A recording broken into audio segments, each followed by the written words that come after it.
When we want to take the square root of a negative number, we know that there's no real number, that if we square it, we get a negative.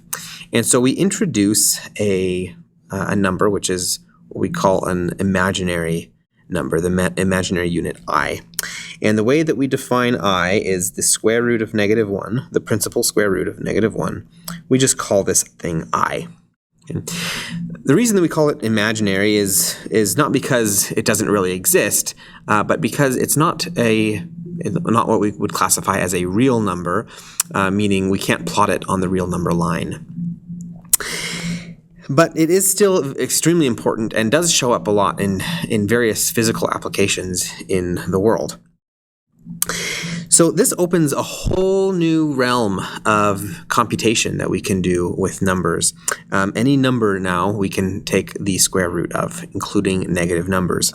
And the way it works is, if, for example, if I were to do this, wanted to know the square root of negative 9, we can split this up and write it as the square root of negative 1 times 9, and then use our rule that tells us that the square root of a product is the product of the square roots. And this is a square root of negative 1 times the square root of 9.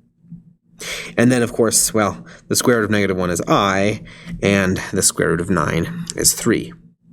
And so we get 3i, and this is the square root of negative 9.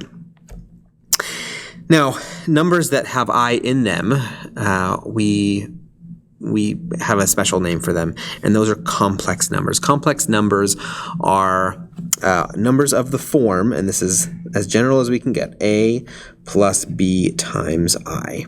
Okay, where a is what we call the real part,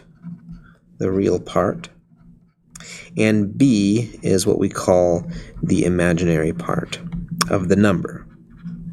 Now, that's not to say that, again, imaginary parts doesn't mean that they don't really exist. It just means that we have a different classification for them.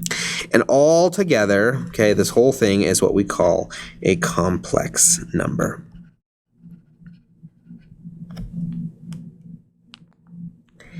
This form, a plus bi, this is what we call standard form for a complex number. And every number can be written in this form. In fact, even real numbers can be written like this. For example, the number 7 is technically 7 plus 0i. There's no imaginary part to the number 7. So every number, every real number, every imaginary number can be written in this form. And so that means that every number is a complex number.